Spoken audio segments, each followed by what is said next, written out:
We're going to be looking at another mock draft. This one's from ESPN.com and was written up by Field Yates. We're going to go over the picks. We're going to go over the landing spots for Dynasty Fantasy Football and go over the values. This is a one-round mock draft. We're also going to cover all the players, go over the defense and offensive line rather quickly. But if you're looking to see what your team is doing, stick with us. Look at what they're doing in the draft. And we're covering mock drafts almost every single day on the channel. So you need to click that subscribe button because we're going to get you ready for the NFL draft. We're also going to get you ready for Dynasty Fantasy Football rookie mock drafts. We're getting you ready for fantasy football season and everything else. Click that button. Stop missing out. But let's jump in this mock draft real quick here, because we got a lot going on. And we're jumping down the board. Field Yates wrote this up for ESPN.com. But first pick off the board, we're going to keep it basic. We're going to keep it Caleb Williams.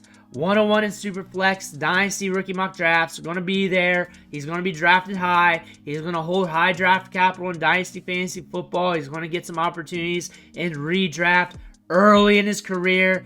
The Bears are going to make him the guy in this scenario. Do you agree with that, Bears fans, or do you want Justin Fields? Caleb Williams or Justin Fields? I can make a case for both. I can really do that. Caleb Williams on the board. The Bears are taking him right here. He's going to hold some value. And next pick, Jayden Daniels to the Washington Commanders. I like Jayden Daniels. He can sling the rock. Developed well at LSU. Put the stamp on things this year. Can sling it downfield with accuracy. And they may want to go Daniels over May here just to get something different. They already had a North Carolina quarterback. Worked with the quarterback out of that system. Daniels is a very good quarterback prospect. It's a coin flip between the two for me. I like Daniels a lot, and I'm not surprised that he's getting mocked here in a lot of mock drafts because I've been saying it about a month or so, maybe even 2 months ago, back in December, that Daniels was going to start climbing the board and he's going to be up in this territory. We're seeing that here now. I'm not surprised. Dynasty Fantasy Football, he's going to be valued right behind Marvin Harrison Jr. in Superflex at the 103. If you're in a juiced-up Dynasty League that values the quarterback position, he might be 102. You're going to have some weapons here in Washington, but this team is still rebuilding, trying to get better, trying to add some pieces, so it might take some time for him to develop, but we shall see, and we got to see if this happens for the most part. Moving on to the third pick, Drake May going to the Patriots. Very interesting landing spot. The Patriots are rebuilding. They got to restructure this team. They got to restructure the passing offense, and we're starting right now with a quarterback. I'm seeing some mock drafts where they're taking Marvin Harrison Jr. That's in the cards. That could happen. More than likely, they're going quarterback. I do not see them not going Daniels or May here. They're taking the quarterback. They're taking the value, whoever falls to them, or they move up one spot and get their guy, and they build for the future. For Dynasty Fantasy Football here, Drake May is going to hold some value. He's going to be like the 104, 105, 106 range in Superflex. Marvin Harrison Jr. will be ahead of him. It's going to be him versus Malik Nabers versus the other quarterbacks, depending on what happens in the draft. Him versus what else happens in the draft with Odunze if he goes in a sexy spot. A lot can happen for Dynasty Fantasy Football in the market because the market can sour on the Patriots passing game. We see that with the wide receivers. We're probably going to see it to whatever quarterback goes to this team, but they're still going to be highly valued. They're still going to be up there. When I say soured market, I'm talking like 106 at the worst, 105 range, somewhere around there. Not pushing 103, 104, and being locked in there because we got a lot of options in this year's draft. We got Brock Bowers, we got Nabers, we got a lot of options here for Dynasty Fantasy Football. And talking about options, we come down to our next pick. Marvin Harrison Jr. to the Cardinals. Come on down. He's here about every mock draft. I want to see some mock drafts that have Marvin Harrison going to some different spots. Going to be a good fit wherever he goes regardless. I think even with the Patriots, I think it might be a longer ramp up, but I think he's going to get volume wherever he goes. Whoever selects Marvin Harrison Jr. really wants to spend that draft capital. They really want to circle their offense around him. And he is a prospect that does not come out too often. And he's a player that has a lot of upside. And the floor is tremendously high as well. Again, he's not losing value in Dynasty Fantasy Football. He's going to be up there in value with the top wide receivers in the league due to him being a young player, due to him getting the draft capital, due to the profile, and due to the market waiting for him to come out for the draft for well over a year, pushing 2 years or so since he was breaking out over his sophomore season. Moving down to our next pick, and the Chargers go Joe Alt. We see a lot of different selections here from Nabers to Brock Bowers in mock draft, so we got something a little different. I think Alt is going to be a great selection wherever he goes, and this might be a surprise pick to some Chargers fans. You could see that happening. He's a good pick to get. I like Bowers to the Chargers, and that might be my brain going too sexy there. When it comes to fantasy football, getting an offensive tackle for the rest of the skill positions for Herbert and company is not a bad thing, but we got to move on down here. Going to the 6th pick off the board to the Giants, Malik Nabers. I like Nabers. One of my favorite wide receivers in the class. I have him regarded as a generational talent, and this might be a hot take to some who haven't been to the channel before, but I have him up there with Marvin Harrison Jr., almost like a 1v1, and depending on how I wake up that morning, I might have Nabers as my wide receiver 1, Marvin Harrison Jr. as my wide receiver 2, and I might flip it the next day. Nonetheless, these are two prospects that you do not catch every single year. You did not have a prospect like this last year. You did not. You didn't have a wide receiver get drafted in the top 10. You did not have any explosive wide receivers with this production profile. You just did not have that. Malik Nabers is a wide receiver that can put the NFL on its head. To this landing spot, I do not see the market souring. You might see individual leagues where some of the managers at the top of the draft might let him slip a pick or two, but I think he's going to be locked in. I do not think this is the most optimal position for him to land to start his career, but I think he's going to be good no matter where he goes. Him and Marvin Harrison Jr. I think the Giants have to do a lot with this team. Joe Alt would have been the pick here for me, but he's off the board. You got to make a selection. Nabers is a top-tier talent. There's also a lot of offensive line still on the board. There's some defense on the board. They may trade down in this pick, and that's probably what you're going to see them do because they got to do a lot with this team. Moving up here to pick 7, Odunze to the Titans. There's a lot of upside here with Odunze. You got to get some pass catchers built around Will Levis. Will Levis loves to throw the deep ball. Odunze can get deep. This could be a good marriage. For fantasy football, the market might sour a little bit, but those who are tuned to Will Levis and how he can manufacture fantasy production, this could be a good marination of traits of Odunze and Will Levis. Will Levis is a yellow ball machine. That being said, the longevity of Will Levis, how this offense functions, that could be a potential hazard for Odunze, but I still like him in Dynasty Fantasy Football. I just don't think this is an optimal landing spot, but I think he has upside no matter where he goes. I regard him in that top tier of last year's draft. I think if he was in last year's draft, he'd be the top wide receiver, and he'd have a lot of debates between him, Jordan Addison, and JSN. He's that type of wide receiver. I think we got a lot of upside here, and I think he can help the Titans a lot. If I'm a Titans fan, I'm probably looking for them to go a different direction, address the offensive line, address something else. But again, fantasy football is what I'm looking at. I think the market will sour a little bit, but I also think a lot of people are going to be attuned to Will Levis, the upside with that, and Odunze, how good of a prospect he is. But we're moving on down to the next pick. Falcons go edge. Dallas Turner from Alabama, and they're shoring up that defense. Let me know what you think about this, Falcons fans. Going down to the Bears here on this next pick, and we're going edge. We're building that defense. We're making sure that defense is strong. We have Montez Sweat there. We're adding to that defense, and we're getting stronger. Another thing, Odunze's off the board, so you can't marinate Caleb Williams with another top-end rookie wide receiver here. You could trade back and do that, But there's so many wide receivers in this draft. You can draft one second, third, fourth round and add potential to your team. That being said, with Odunze off the board here, you're not dying. Take the best player available. You can go O-line, D-line, shore up that defense, add some talent to your team. But it might be a good idea to trade back here, add some pieces. Just keep building, keep adding. Next pick here.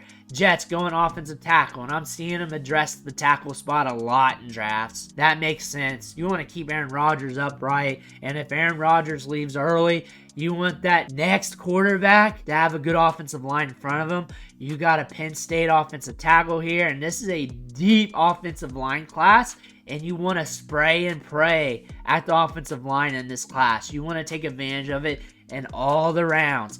Dip in, dip out. That would be my goal if I want to add pieces to my offensive line if I'm an NFL team. Jets fans, what do you think about this pick? Next, Vikings go edge rusher. We're getting more beef to that defense, and teams were able to pass on them a little bit last year. We had some shootouts. Getting some pass rush could help, and now we're going to the next pick, J.J. McCarthy to the Broncos. And there's a lot of rumors that the NFL likes him more than what the media likes J.J. McCarthy. J.J. McCarthy is that player that's catching a lot of rumors, a lot of buzz, and he's jumping up the boards in mock drafts. He does not have a ton of experience at the college level. We do not have a ton of passing attempts. They did not open up the offense. But honestly, when you open up the tape, you can open up Roman Wilson tape and you start seeing the ball shooting all over the place. You see accuracy. You see a quarterback here with good athleticism, moves around the pocket. Very good. Threads the needle, can throw lasers, has a good arm on him. The Denver Broncos has to do something. They really do. I would not be surprised if they trade up in this draft because he may not be there at 12. That next quarterback may not be there on the board to slip to him. They may need to trade up a couple spots, get rid of some picks, and that might be a head scratcher to some. But considering we got the 3 big quarterbacks off the board, that 4th quarterback, whoever they deem as the next best guy, and if they're holding value to that quarterback, whoever wants that quarterback knows they got to get ahead of the Broncos, which is going to create a situation where there's a pecking order here for value. For Dynasty Fantasy Football, for this pick, he's going to hold value in Superflex. Will Levis held value in the back end of the first round, early second round of Superflex drafts. It was between him, Devin Achane, those running backs that got drafted in the middle to late of day 3. And with him getting that value and McCarthy getting drafted at 12, McCarthy's going to get better value than that because in Superflex you also chase the draft capital. You roll with it. A lot of managers are going to do that, whether you like them or you don't, because that's just what the market's going to do. And there's going to be a big rise in market value for J.J. McCarthy if he goes here. Next off the board, and the Raiders go defensive tackle. Again, QB4 off the board. That being said, that's probably the NFL's QB4. So the Raiders are probably going to go a different avenue. Going the 5th quarterback off the board this high isn't likely. Going defense, they could be a candidate to trade up here if they want to move forward with one of those quarterbacks. Next, Saints go offensive tackle. Again, a deep offensive line class here. A lot of talent here. When the well's heavy at a position, you may want to tap it there. That's where you want to tap that well, is when a position is heavily talented. Offensive tackle, guard, center. You want to go heavy and often at those positions. Next, Colts going cornerback, shoring up that defense. Let me know what you think, Colts fans, or do you want to go something else? What's on the board here? Seattle Seahawks go with Brock Bowers, tight end of Georgia. So we're getting more speed on this offense. I don't see Brock Bowers falling this far in the draft unless he comes in 230 or less pounds at the combine, which if he comes in less than his listed weights, the weight that we've been seeing listed over this time, and he comes in like 230, maybe 235, 228, something like that, the NFL might sour on that, and that might be an indication of why he's dropping in these mock drafts, but it's just a few of them. A lot of other mock drafts, he's going to the Chargers. And if the Chargers don't select him, they may not select him because he might be too light in the pants, and they do not like the lack of versatility, and they do not want to pay up for that. That being said, Brock Bowers, if he slips this far, it's due to that at the combine. Because from a talent perspective, I see him as a top 5, top 10 guy. I see that in this draft. I don't see this pick happening unless something goes wrong. I just don't see it. Him going to Seattle, he's going to hold a lot of value in Dynasty rookie drafts. He's probably going to still have that value. There's probably going to be some questions because, one, he's a tight end. Tight ends take some time to develop, especially for fantasy production. We got Metcalf, we have JSN, we have Lockett, we have 2 very good running backs. Can we spread the ball around enough to make him fantasy relevant? Can we get to that upside? A lot of people are going to question that, but he's still going to hold value because he is a tight end, and people FOMO for tight ends that get draft pedigree, that's shown some upside and has some production. Brock Bowers, he's a talented prospect, tons of upside here. I still like him, even if he falls in the draft a little bit. Jacksonville Jaguars go center. A lot of people are pegging them to go wide receiver here with one of those back-end wide receivers after the big 4 come off the board, the big 3. That being said, they're not doing this in this draft. They're addressing the offensive line. Next, Bengals go offensive tackle, which is something a lot of people have been calling for with the Bengals, addressing the offensive line. Getting more protection for Joe Burrow. Not a bad thing. A lot of people want Brock Bowers to fall this far, but the Bengals, in order for this to happen, they need to trade up to get Brock Bowers if they want him. Next, 19 to the Rams, and Mitchell falls there at 19, and I like Mitchell. Went off in the Senior Bowl, looks good, and he's been a climber. He's been a riser. I've been watching him a lot this offseason. Steelers, at 20, they go Bo Nix, quarterback of Oregon. And this might be a fit draft pick for the mock draft for Field Yates. Nix might go a little bit higher. Nix might go to a different spot here. It really depends on how much fire happens at the NFL draft, how crazy they go over these quarterbacks. Nix wasn't that hot at the Senior Bowl, but he was very productive at Oregon. And I was just watching Troy Franklin, and one thing I noticed is Nix, when he's on, and his anticipation is very good. When he's off, his anticipation is lacking. The balls are all over the place. He's long, he's short, but when he's on, he's money, and that's what I see from Bo Nix. And the Steelers got to do something. If a quarterback they like falls to him at 20, sure, why not? Is that what you want, Steelers fans? Because there is a lot of talent on the board. You got tackles, you got defense, you got a juiced up offensive line, you got wide receivers, you got a lot of talent. Do you like Bo Nix this much? Because honestly, there's a good chance you may have to trade up to get him. A spot or two, a couple spots. You may have to put in that work to get him. He may be a Raider. He may be a Viking. You may have to put in that work to get Bo Nix, especially if Field Yates feels like he's still acceptable for the first round. Let me know what you think, because I'm talking outside the box. I'm talking grand spectrum here, not as a take, but saying, hey, what can happen? Dolphins go guard, offensive tackle, probably a smart move considering they got a lot of skilled positions there and they got to keep that flowing. Eagles go cornerback. A lot of people mentioned in another mock draft where they also went cornerback that they'd rather them go safety. They feel like they're very good at the cornerback position. Here they're mentioning the ages of their cornerbacks, getting more depth. Again, going in position doesn't mean they're good for year 1. It could be year 2, year 3. And for the future, if they like Wiggins, that could be a good pick for them. We're also at the 22nd pick of the draft. Moving on down here to 23. Let me know, Texans fans, because you've been coming to the channel. It's probably because I love CJ Stroud and you love it. But they go cornerback here with this pick. How you feeling about that?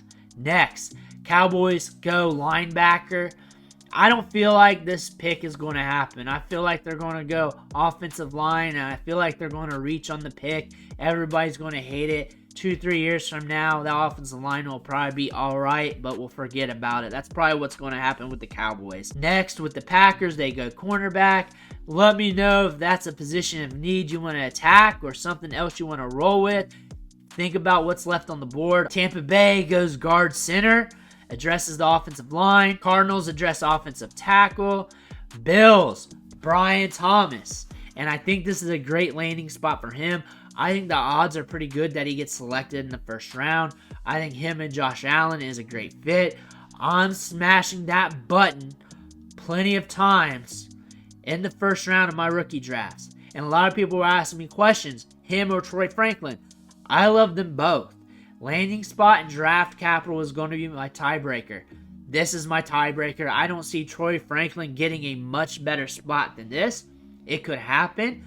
But Brian Thomas going to the Bills, that breaks the tiebreaker. He's up there, and I'm attacking Brian Thomas in rookie drafts. I'm going all in if he goes to the Bills at 28.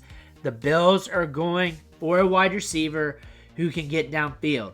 Think of all those wide receivers with top-tier ADOTs or high ADOTs who's got a quick release. Brian Thomas is one of them. Troy Franklin's one of them. We got a few others. Think of those wide receivers. They're going to pair well here. They're going to be an upgrade over Gabe Davis. He's better than Gabe Davis right now, and he's going to be better than Gabe Davis in the future. Look at Brian Thomas Jr. as a big get for the Bills. Loving the passing game. Detroit Lions go edge. Not sexy, but they try to keep it not sexy a lot of times. Well, last year they did not, so I hope you're correcting me in the comments. Ravens go cornerback, just adding more pieces to that defense. Niners go offensive tackle here. Chiefs go wide receiver. And I feel like with every mock draft, you're going to throw in that ancillary wide receiver. Not ancillary, that random wide receiver for those clicks. And it's going to be a different one every time. From A.D. Mitchell to Troy Franklin to Roman Wilson to anybody. This is going to be the clickbait pick of every draft. A.D. Mitchell, I like him as a player. I haven't talked about him much, but he will be in my wide receiver rankings soon. If you have not been paying attention to my wide receiver rankings, we add 3 wide receivers every week at random. We add them into the rankings. We talk about them, and we put them in there, and then we adjust the entire rankings from there.